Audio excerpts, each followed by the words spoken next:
Hey guys, get on ready with me while I tell you about things that my toxic ex-boyfriend did and I still stayed. So the first thing that I noticed that he would always do is he would get like weirdly jealous when I would like hang out with my friends, especially if there were like other guys there. He would always be like, oh, well, why wasn't I invited? Why didn't you call me first? Like, why are you cheating on me? Like, it's just like really toxic.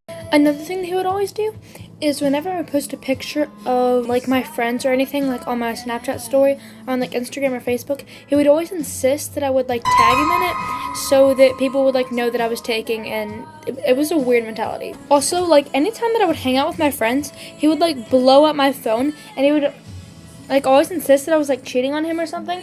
And it was so incredibly annoying because it'd be like, I'm not cheating on you, I'm just trying to hang out with my friends. Like, also, like, anytime that I wasn't able to respond or I felt like my relationship was really toxic, because it was, and I would say, like, oh, I don't think this is working, I think we might need to end things, he'd always be like, well, I'm gonna myself, you do that, like, that is 101, like, manipulation. That is not okay.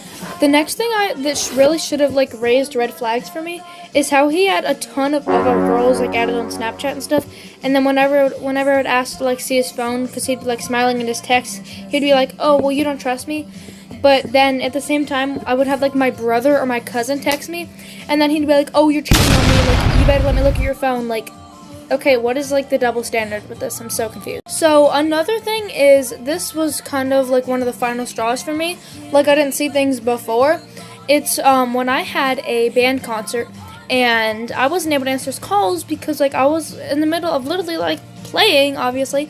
So, after the show, I was in the car with my best friend because she was spending the night, and we gave her a ride, to the concert.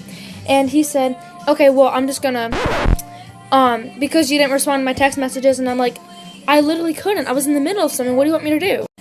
And he would just always try to play the victim in, like, all of the situations. It would just make me so mad because, like, then I feel like the bad guy and I felt like I did something wrong when really it was his fault all along. And then there was one final thing that literally just, like, drew the line. This happened, like, a week after the concert. And he made, like, a separate, like, Snapchat account, which is weird because we usually just, like, messaged on messaging. But he made a whole new Snapchat account to, like, test my loyalty. And I'm not going to dox his name or anything, but the new Snapchat account was very similar to his name. And he ended up, like, leaking all of my best friends'